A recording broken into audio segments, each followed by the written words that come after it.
Okay, we still have a couple of people out there getting food, but I think we're going to go ahead so we don't get behind schedule. Thank you all for sticking with us and being here for the keynote presentation this afternoon. Before we begin that, there's still a few elected officials with us in the room. If you are an elected official, would you please stand up? Would everybody give them a round of applause? We can't do this work without making sure that we get the policy changes and the funding decisions that we need to make it work. And having this many elected officials with us this week has been, I think, incredibly important. And we intend to continue having those conversations over the next 2 years. Thank you all who have been here. We have a really special video right now, and I don't know if Bob Sonickson is still in the room. He's a staff person for Senator Crapo. And Senator Crapo, many of you may know, has been supportive of our rail efforts for some time. And his staff worked with us to make sure that we got this greeting from him that expressed his support for our efforts. So I'm going to cue a video by Senator Crapo. Hi. I'm U.S. Senator Mike Crapo. Thank you for inviting me to speak with you as part of the Greater Northwest Passenger Rail Summit. I hope your time in Boise will be a fruitful discussion of the importance of rail infrastructure to the Pacific Northwest economic region. Today, you will have the opportunity to discuss a number of issues related to the restoration, expansion, and enhancement of passenger rail services across the region. I understand the importance of having reliable public transportation available in rural areas and have long supported the return of passenger rail service to southern Idaho.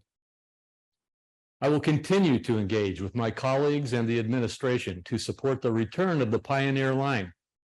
Reinstating the Pioneer Line has many benefits for Idaho, to include connecting it with the national passenger rail system, adding travel options, and increasing mobility for citizens and enhancing economic and community development along the route.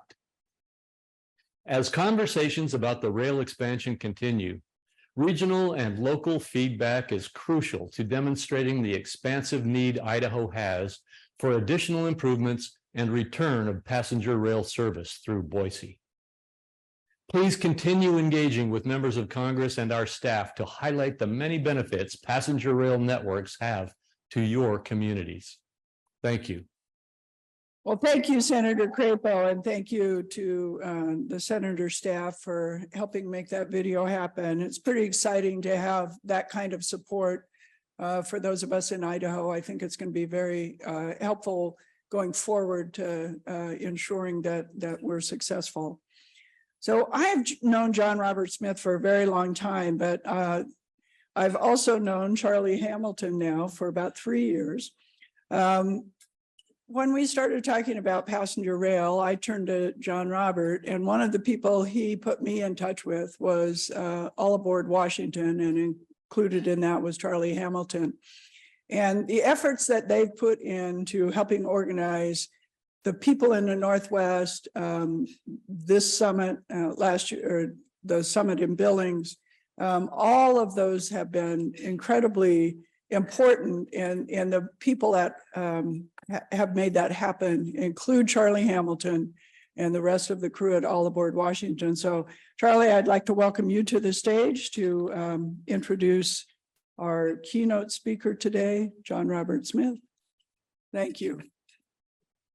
Thanks, Elaine. One of the reasons that I'm involved in rail advocacy is for those of us who are part of the 30% of the population that does not drive, because some of us are too young, too old, too poor, disabled like I am, so that's why I'm not on the stage. It's really important for that group, and also for the folks who choose not to drive just because they're concerned about the future of the planet. And so it gives me great pleasure to talk about our speaker, who is John Robert Smith, who's the chairman of the board of Transportation for America. He's worked with T4A for 14 years. He's very proud of the work that T4A did to include a lot of the sections of the IIJA, now the bipartisan infrastructure law that a lot of folks have been talking about, all the grants that are now available. And so it has been an incredible transformation of the support for federal support and specifically rail. Prior to John Roberts' stint at T4A, he was an elected leader in Meridian, Mississippi for 20 years, 16 of which he was the city's full-time mayor. During that time, Meridian built a multimodal transportation hub that has brought amazing results to the city's investment. John Robert also served on the board of Amtrak and of the head of the board of Amtrak during the period that the Acela equipment was coming into service. He worked with the Amtrak staff to focus on improving the onboard experience for passengers through such initiatives as bringing in professional chefs to improve the quality of food service. John Robert also serves as an advisor to the Southern Rail Commission, which was the first interstate rail compact, and you'll be hearing more about that in the next session. I've had the great good fortune to have regular communication with John Robert, and I learn something new every time I talk to him. And so I'm sure we'll all learn something new today. So please welcome John Robert Smith. Charlie, thank you for that kind introduction. I do appreciate it. And I also learned from you, Charlie. And I want to thank all of you for the opportunity for me to be here and be a part of this important summit on passenger rail. And it gives me another good reason to be in Boise.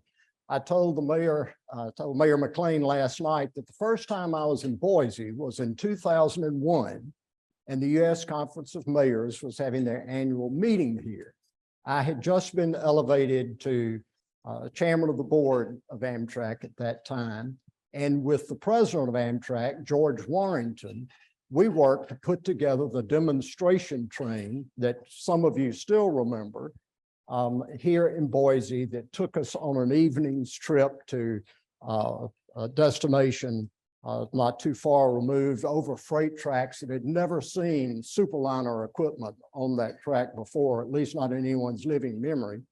And we brought the chefs, and these are not microwave operators. These are chefs from the Empire Builder, the City of New Orleans, and the Crescent to prepare meals and serve to the mayors. Now, this was not just a luxury fun trip for the mayors. It had a design because the administration at the time in the White House was zeroing out all funding for passenger rail. Well, I wanted to convert those mayors that were in attendance into believers in the future of passenger rail, its quality as it existed, but what it could mean for their downtowns. And of course, most of those mayors had never ridden on a passenger train, much less a long distance passenger train. So after that event, we sent some 400 mayors back out into their communities, now believing, and more than just believing, picking up the phone and calling their senators and congressmen and saying, this is important to me and my people in my hometown.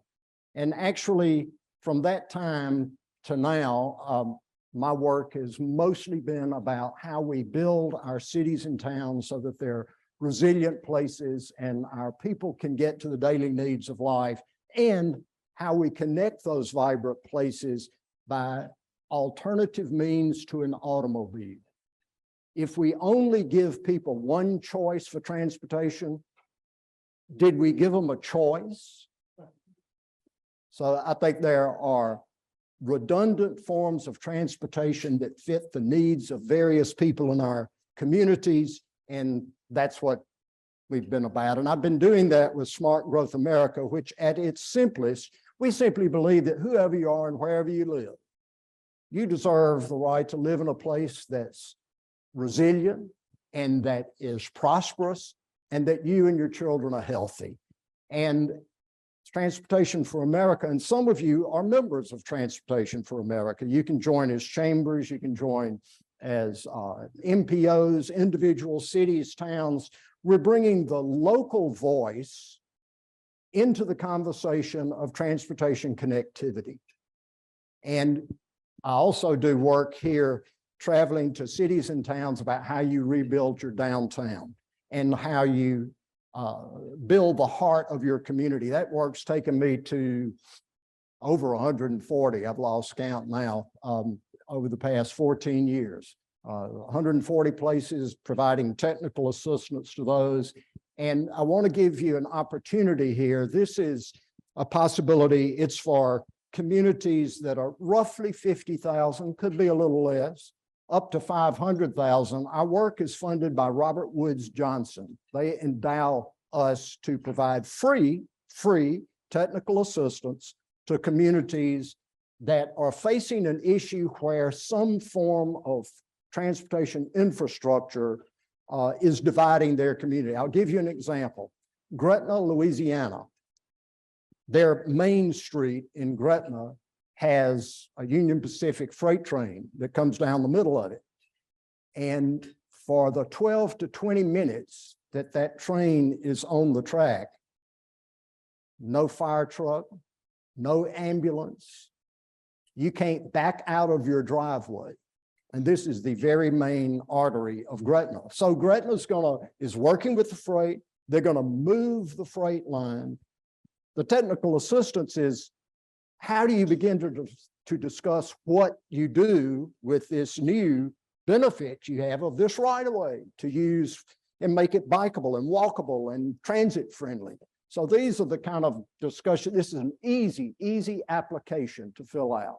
It's due the 28th, but it's plenty of time to fill it out. You just have to tell a story of, it could be a highway, it could be an off-ramp, it could be a rail infrastructure. What infrastructure is dividing your people, dividing your community, an impediment to the progress of your community? And when we talk about divisive infrastructure,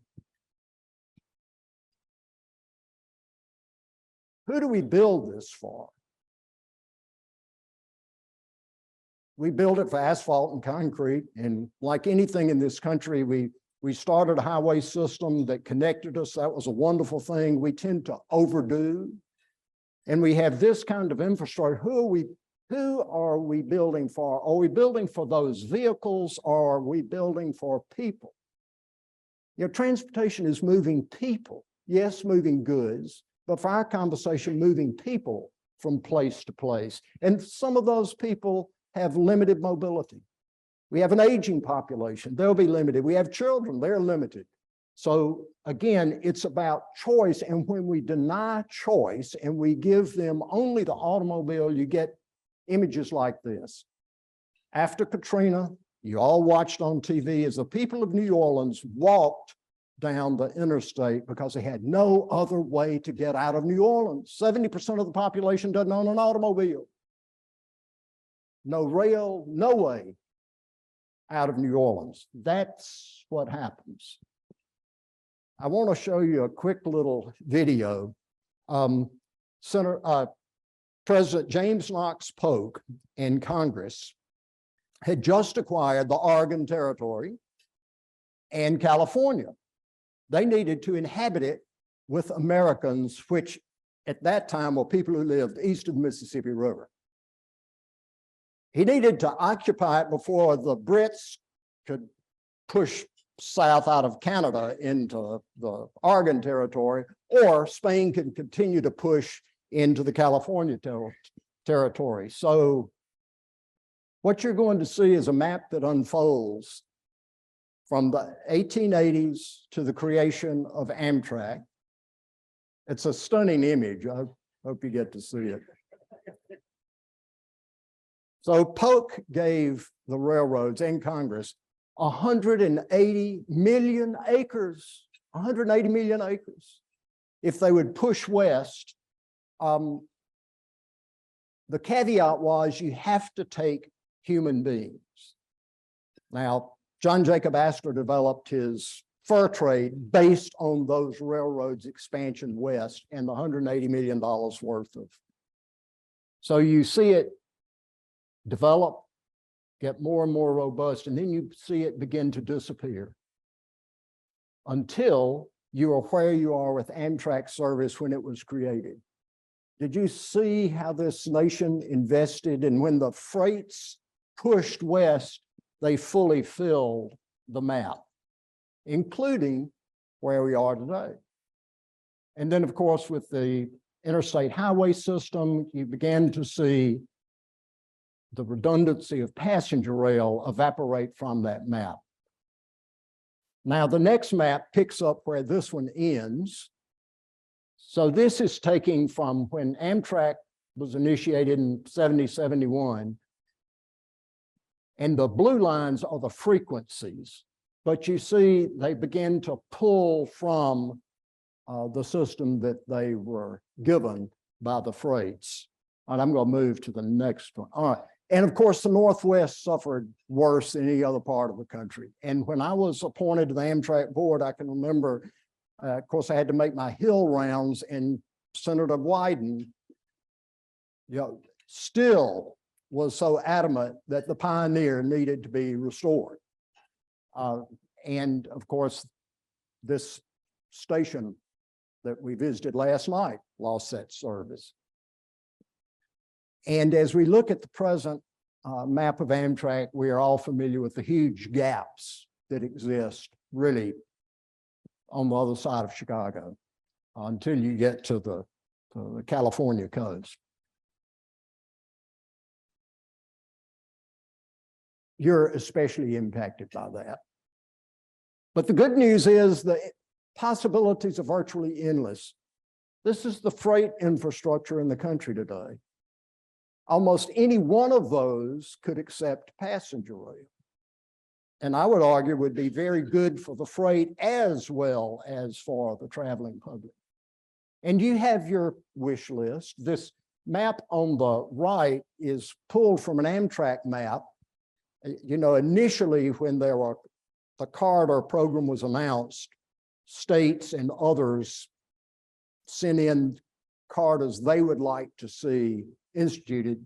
Map on the right is what came from this part of the country. And you have even a fuller vision for passenger rail throughout the Northwest. Now, is this vision more robust than can actually be accomplished? Probably so in the immediate future, but you've got to dream big, folks. You can't dream small.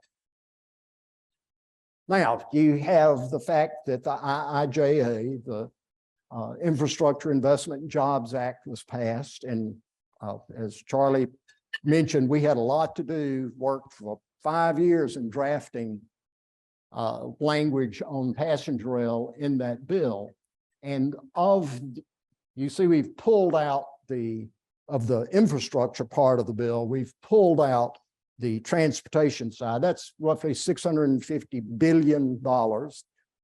Certainly almost 450 million go into highways, but you've got passenger, you've got rail with over 100 billion, folks, billion.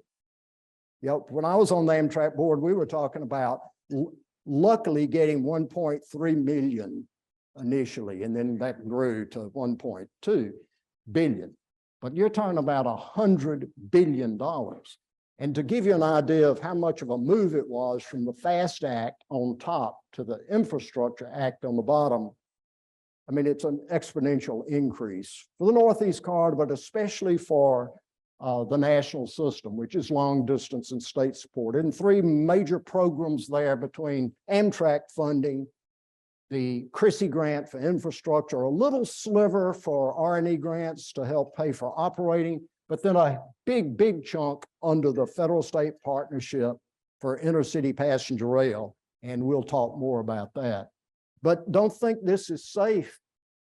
more than a third of this is subject to annual appropriations. Now, did you break a sweat when you realized that? And I would say that the infrastructure funding for passenger rail in this bill shouldn't be seen as the ceiling. It should be seen as the floor for investment in passenger rail in this country. Don't think of this just as a one-time largesse. This should be the floor. So how have things changed in Congress? Well, on the House side, you have no longer Chairman DeFazio. You have Chairman Sam Graves from Missouri and Congressman Larson from Washington. But you saw what the House just did. I mean, if that stands, they have gutted all passenger rail and a huge chunk out of long distance the state supported, as well as the Northeast Corridor. And on the Senate side, you still have Maria Cantrell as chair, but we've lost Senator Wicker as ranking member. And Senator Wicker was the champion for all of that good language we worked on in IIJA for passenger rail. He's gone to Armed Services Committee, and Senator Cruz is now ranking member on Senate Commerce. And we have begun to work with Senator Cruz as well, because some of Senator Wicker's staff on Commerce remain with Senator Cruz. And some of his first letters coming out as chair have been positive letters we can work with. So we're going to take Senator Cruz as a project, and I think we're working with folks in Texas to make it real for him. But it's more than just money, folks. It's a change in attitude by Congress towards passenger rail. It requires a new direction on the board of directors for Amtrak and new board members. It's supposed to be diverse by type of rail service and diverse by geography. And this is where I'm so disappointed with the current administration. Of the nominees to the board, there is not one west of the Mississippi River or south of Maryland. Now that's 44 states on this continent that don't have a voice. And of those that are nominated, one's from Illinois, Mayor Chris Coos from Normal, Illinois. He's going to be a good board member. The others may be fine, but they all come from 4 states on the Northeast: Maryland, Delaware, New Jersey, and New York.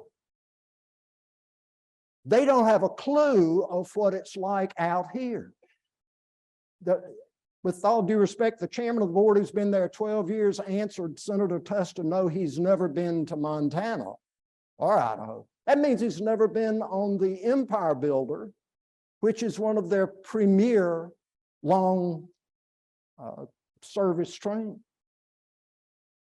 We want board members that represent the country, that understand that the Great Northwest is frontier country still, that the South is rural and we have different issues, and bring that to the board.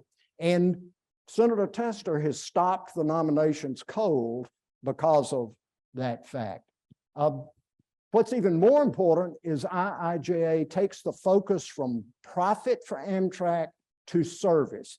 Everywhere in the bill it said Amtrak will be judged on how close they are to paying for themselves. That's been changed to they'll be judged on how they serve the country, urban and rural, all parts of it. So that's, and take the bill, go through it, you'll find that true in every case. And a real strong focus on the national network. And then of course, there are 2 programs I'm going to get into that are key for you all, compacts and corridors, and you're going to hear more about that in the next panel. Provide advice for the Southern Rail Commission. Now, you may think you've got a tough sale on passenger rail here in the Northwest. Well, folks, I'm talking about Mississippi, Alabama, and Louisiana. You make the sale on return on investment. You make the sale on what it brings to the localities that are served. And look at the robust visions out of the Southern Rail Commission, and I'll talk a little bit about the successes they have had. The Interstate Rail Compact, this was language we specifically wrote for this bill, creates 10 compacts. Why 10 compacts? Why not 5, 6? Well, the Southern Rail Commission has 3 states in it. With 3 states, I've got 6 senators. If every commission has an average, some will be 2 states, some might be 4 or more. If every commission has an average of 3 and you do 10, now I've got 60 senators. I can do business with 60 senators. That's why 10's chosen. And the Southern Rail Commission has moved from an eating, drinking, and meeting society to which is, and if they were sitting there, they'd tell you they were. And they were established by Congress in 1982. The governors of the 3 states appoint them, and then they serve independently after that. But look at the wins they've had. Gulf Coast service between New Orleans and Mobile is going to be a reality. And it has been 17 years in restoring it after Katrina, but it's going to be 4 trains a day. It's going to provide $240 million to the state of Mississippi every year in additional revenue. To one county in Mississippi, it's going to provide $90 million in increased revenue every year. Now you've got an argument to make with anyone, but certainly conservatives looking, if I spend Mississippi my $14 million one time, and with a 10% increase in tourism, I can get $240 million a year. That's a project I'm willing to put my money in.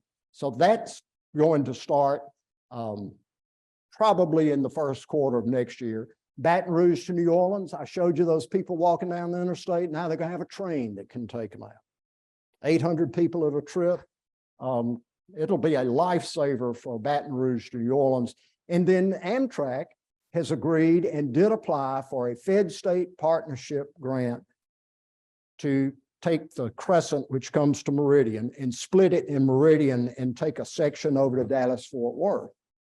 And Amtrak applied for that Fed-state partnership grant, along with great support from those of us in that area. But that's what you can do if you have the will to do it.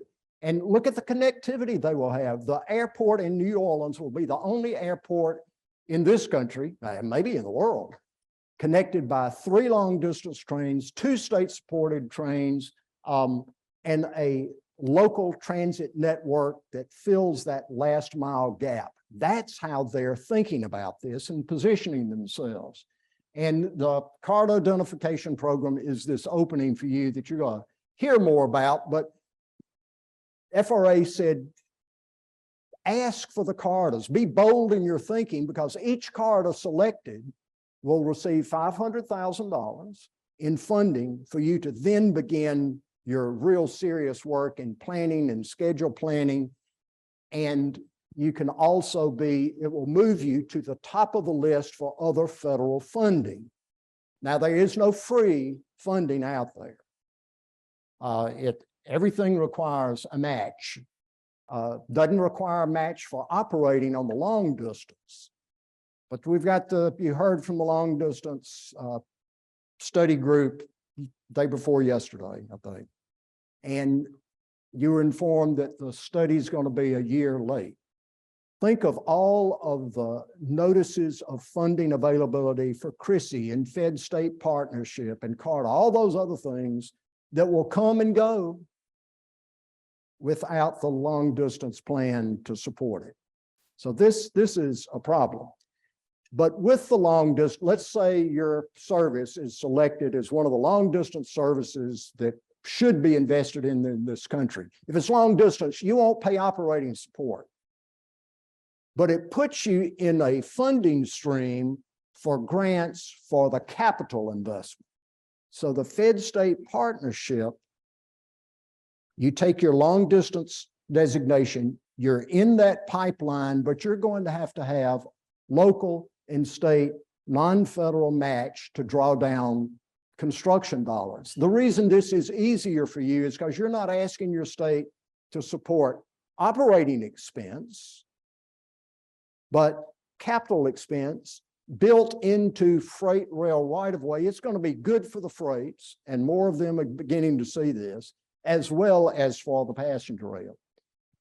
So I tell you all this to say that conferences and monthly meetings are important, but you can't stop there. Now is the time you have to act. The funding is not secure forever.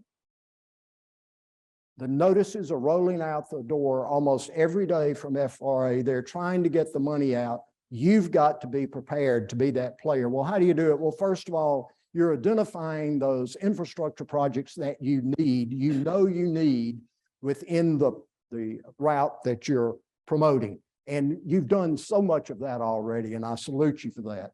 Second thing is grade crossings. Your states get grade crossing safety money every year, and there are grade crossing safety grants they can apply to the feds for.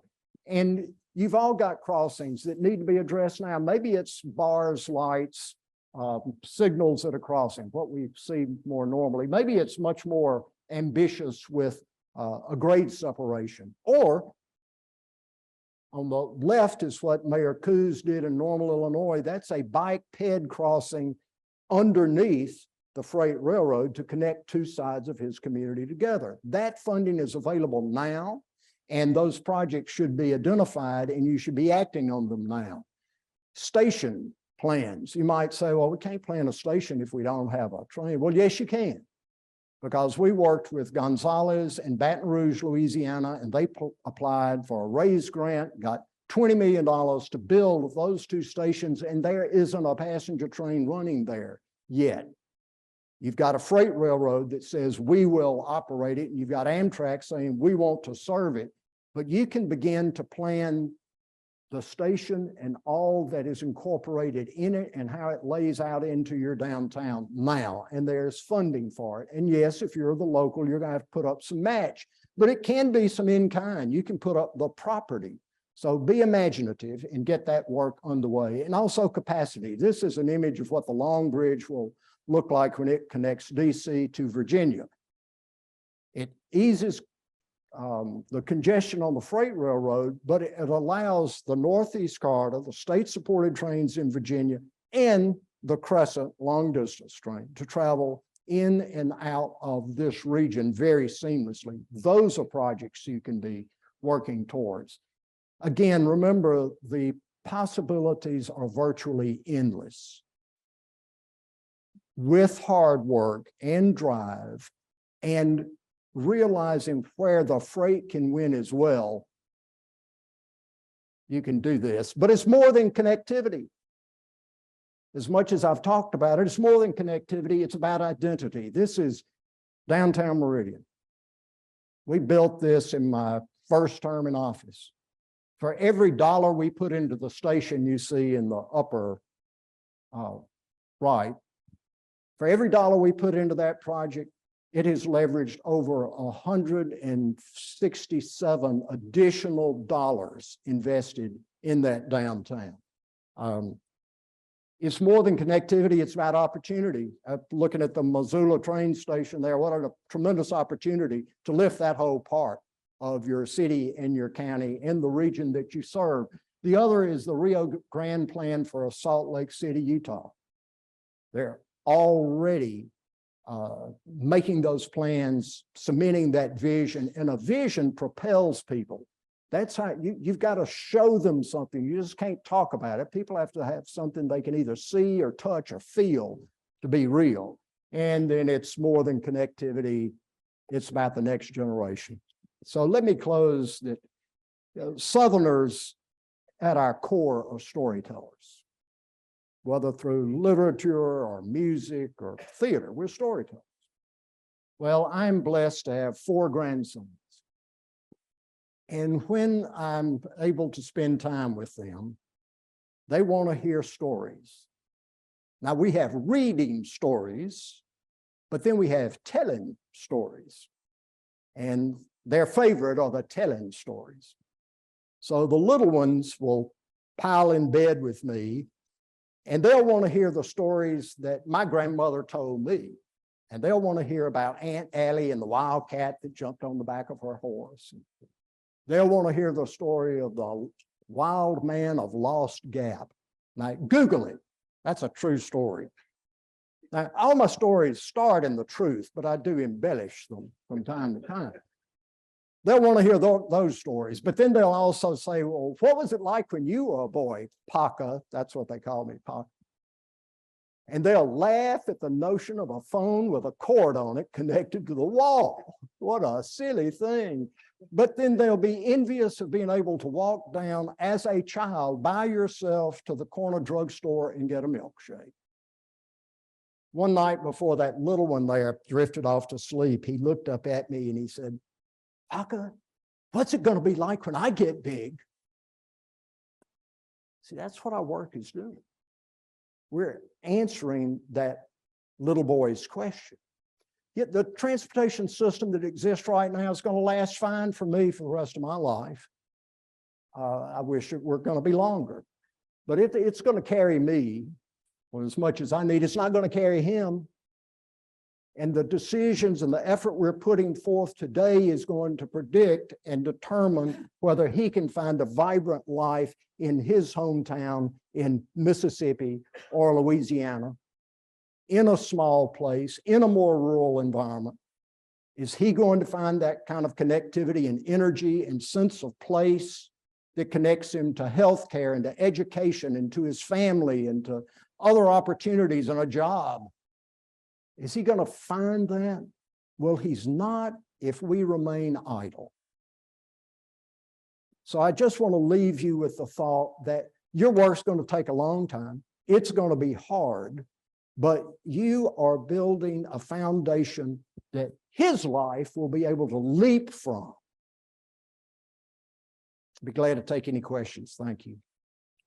Thanks, John Robert. That was fantastic. I'm Dave Strohmeyer with the Big Sky Passenger Rail Authority in Montana. John Robert, could you just say a few words about what helped turn the corner in Mississippi, Louisiana, and Alabama as far as moving away from maybe a mentality of scarcity to one in which those states feel as if they actually have the capacity to have some skin in the game?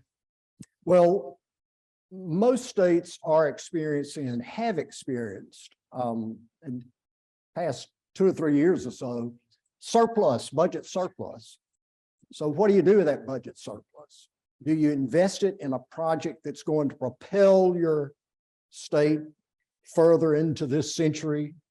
Are we going to, if we're satisfied in Mississippi with being now third from the bottom in education and all these other issues we weren't winning the title of, if we continue to do things the same way we've been doing them, we're going to stay there. So we've got to think differently. So we energized the local electeds so that they understood the impact of choice.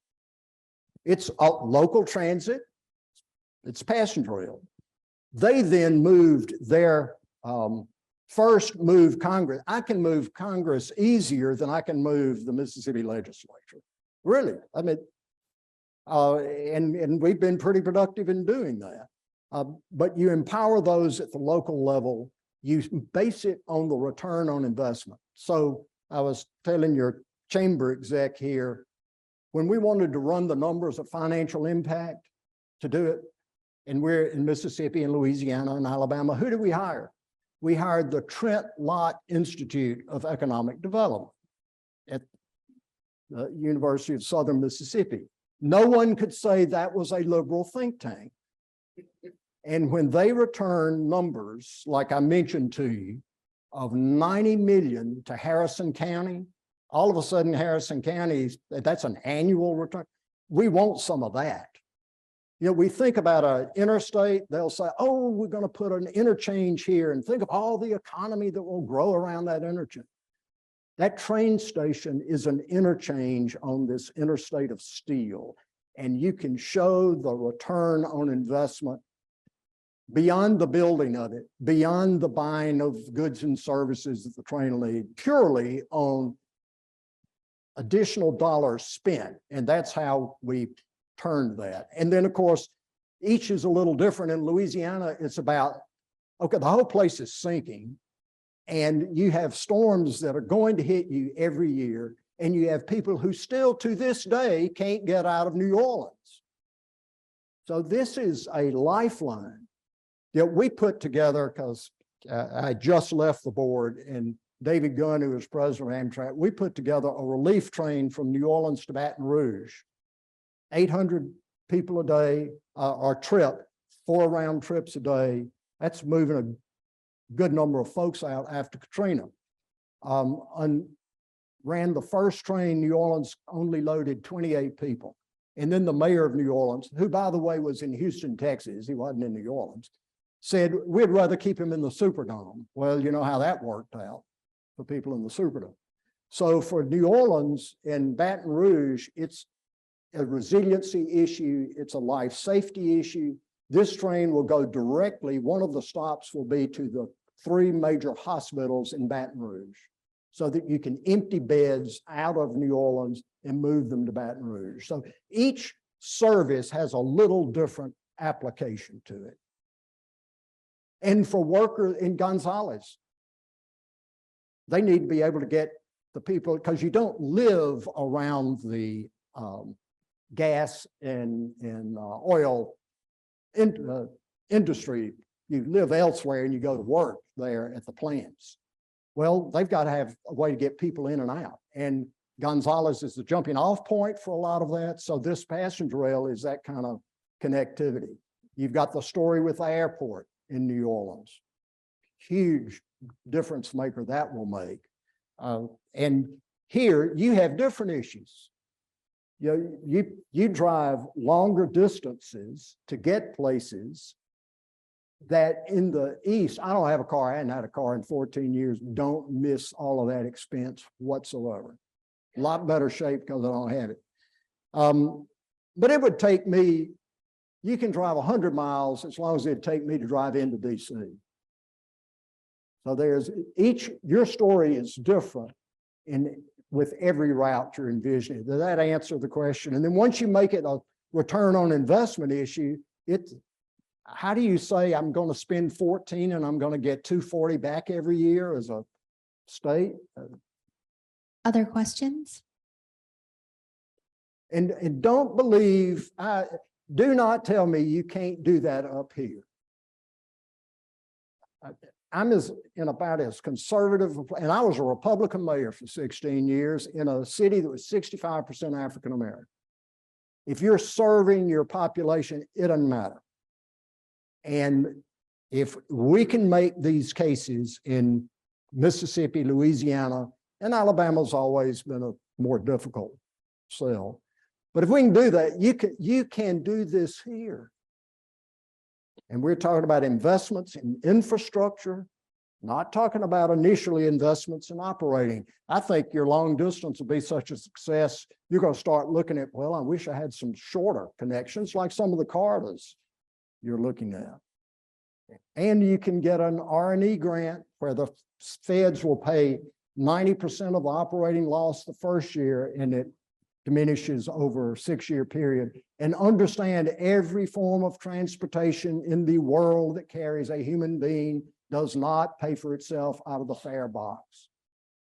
When I fly home to DC tomorrow, if my ticket had to include the air traffic control system, the TSA agents, building the airport in DC, building the runways, that ticket would be tens of thousands of dollars. No, the federal government does all of that. The Delta Airlines is going to have me a seat and some peanuts. Highways, only 40%, the gas tax you pay only bills out 40% of the highways. Where does the rest of it come from? The general fund. I pay into the general fund through my tax. I don't have a car. So I'm paying for something I'm not using. So John Robert, we have a diverse audience here. We have folks from MPOs, we have some elected officials, we have some advocates, we have some local government folks who work for different agencies. Tell a little bit of advice to each of those groups. What are the things they can do to move this forward. We know we all have to work in collaboration, but everybody has a little bit of a job. And I think it would help to hear from you the kinds of things you've seen that makes that successful. So I'll start at the state level and work backwards. So at the state level, understand that as infrastructure is built, it may be 80% federal or 90% federal in some rare cases. There's a match that goes with that. But 80 cents on the dollar of someone else's money, that's a pretty good bargain. That's something you can leverage there, especially when you compare it to the return on investment you're talking about. So the state, understand that this is a great opportunity for you as state legislators. You might want to pull together as a caucus those of you at the state level who have those similar interests based on your district that may be part of this passenger rail solution. You could look for a funding stream for rail investment in your state, freight and passenger, that's ongoing over the years. So it's not an annual, wringing of hands and gnashing of teeth to see if you're going to get any funding for it. But first of all, understand the impact it can have, and you don't want your part of the world left out. At the local level, I tell mayors all the time, if I give you a train tonight and I step off in the morning, how am I connected to the rest of your community? Is there a transit connection that connects me to where I want to go? We've got to think of transportation as from front door to destination, back to front door. So that's a transit issue. It's an MPO issue. It's a bike ped issue. Can I step off the train? Can I walk to the hotel safely? If I'm in a wheelchair or I'm blind, can I traverse that? Those are questions you need to be asking and answering for the people who live here already. But it's certainly going to be important as you plan out passenger rail. Did that cover? It's your land use. It's what you encourage in your downtown. And it's the story you're telling to the people who visit. And that's the first thing you've got to understand is you have a distinct story. Now you got to find it, but you got to tell it. People want that service station on the interstate. That doesn't define Boise. Well, they got those all over the country and they all look the same. And I'm driving down the interstate and I haven't seen anything. I haven't seen much of the place that I'm in. Passenger rail does that for you. Transit does that for you when you get there. And when I showed you the pictures of downtown, one of those is the Mississippi Art and Entertainment Experience. It tells the artistic genius of Mississippians. Now, you may laugh at that, but if you read 20th century or American lit, you're reading almost exclusively Mississippi authors. There was an ad, one of the best ads I've seen for a state. The ad says, Mississippi, yes, we can read. Some of us can even write. And you have Eudora Welty, you have Shelby Foote, you have William Faulkner. I mean, triple rank of Mississippi authors, some of which you don't even know are from Mississippi. And another one said, you may think we talk funny, but the world dances to our music. Father of country music, father of rock and roll, the jazz, the blues, all of that evolves out of Mississippians. So it's important to tell that story because we have a negative story that's justified. I want to believe we have moved past that. But we have a great story of artistic genius that's black and white and all levels of the community. So you get to tell that kind of story. And that's what we're selling when you come to the downtown now. And we purposefully have located them all within the easy walks for children or adults. Thank you. Thank you, John Robert. I always love to hear the stories about other places, and we all have them about our own. I really love the ones about Mississippi because we often think about other places and we have a maybe pejorative idea about what they really are. And it's great to hear that a lot of times that's mistaken. Probably see some of that with our own places. We have a little bit of a break. Come back here at 1:45. Please don't miss this last panel. It's going to be really important to learn how we can do interstate compacts or corridor commission perhaps, but something in this region that will help us organize in a way that is more meaningful for the various bureaucracies that we have to work with and the various things that we have to overcome, because we'll have to do it together in order to be successful. So see you back here at 1:45.